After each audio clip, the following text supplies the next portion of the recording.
Hi everybody, welcome to the Friday edition of Ask a Lawyer or Ask VL or Ask Lead Counsel, whatever you want to call it. We are here, we are live on Michigan Avenue, and I hope you're looking forward to a great weekend. We've got a couple of things happening this coming week. The first is the Irish American Labor Council Honors Dinner on May 8th, and Morel will be there. It should be great. There's a lot of Irish Americans in the Chicago area and a lot of tradesmen also, so of course that's a natural connection and one that we always enjoy attending. Another is our first golf event. We're about to kick off the golf season here in Chicago now that it stopped snowing a couple days ago, and the warmth is finally getting here. So we're going to be attending the Northwest Indiana Building Trades. That's May 10th, this coming Friday. I'm sure there's going to be every different union worker out there, and looking forward to hopefully some good weather. It should be great. We do a lot of golf outings every summer, and we try to work with every union out there to sponsor their event and be a part of the fun and the entertainment that can happen on the golf course. Also, we're doing an MRFJ Monday, and that is the Mesothelioma Race for Justice 5K. That will be this September, and on Mondays, through all our social networks, we're going to be promoting something like a fun run or packet pickup. You name it, we'll be promoting it on Mondays through our social networks, so make sure to follow us on Instagram, Facebook, LinkedIn, all of the above, to stay up to date on the big event this September.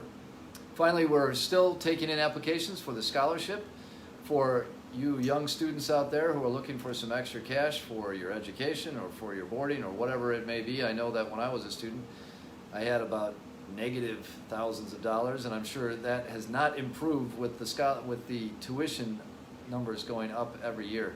So I wish you the best of luck getting that scholarship and hopefully many, many others. So today the question is, why is there mesothelioma in Chicago? Why does it seem to be such a prevalent disease in this particular city?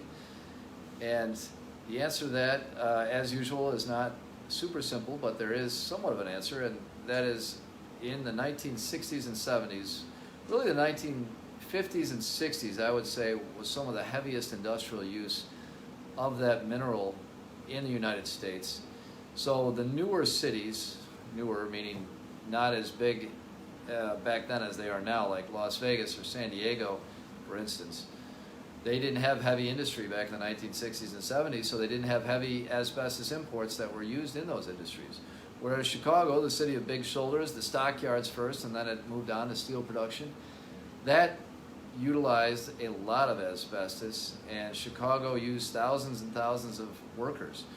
For instance, the steel mills here in Chicago and on the south side in northwest Indiana, in the 1970s, they needed 20,000 employees to pump out the steel. Today, to pump out that same amount of steel, they need 2,000 employees. So that resulted in a lot of people getting exposed, unfortunately, and we just needed a lot of people to do the same thing we do today. So when you have 20,000 workers all in a facility that uses asbestos in many different aspects of the production, you end up 30, 40 years down the line with a lot of people with mesothelioma.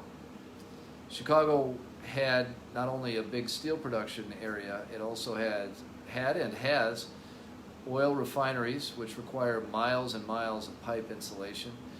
It had chemical plants, still does, that also require all that pipe insulation. Pipe insulation is probably the biggest causer of mesothelioma and something that exposed the most individuals. Just the sawing of it to get it put onto the pipes and the ripping off of the pipe covering before they started putting the precautions in place.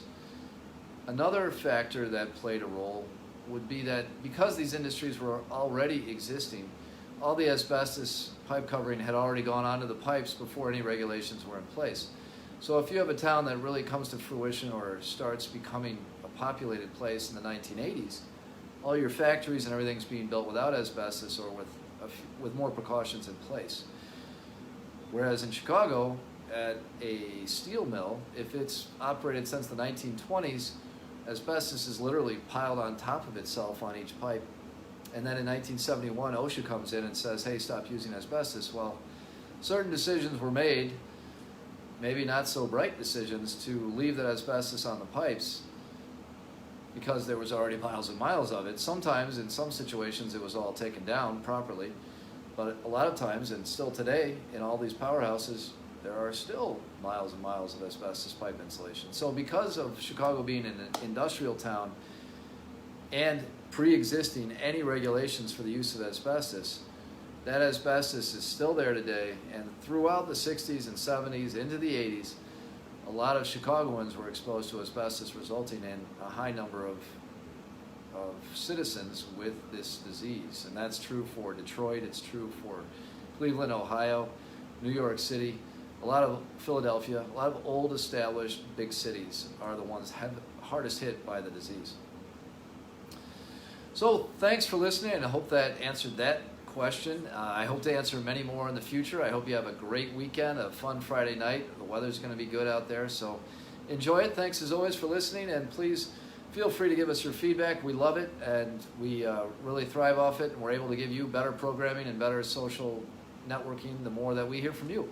So thanks again, and we will see you next week. Appreciate it.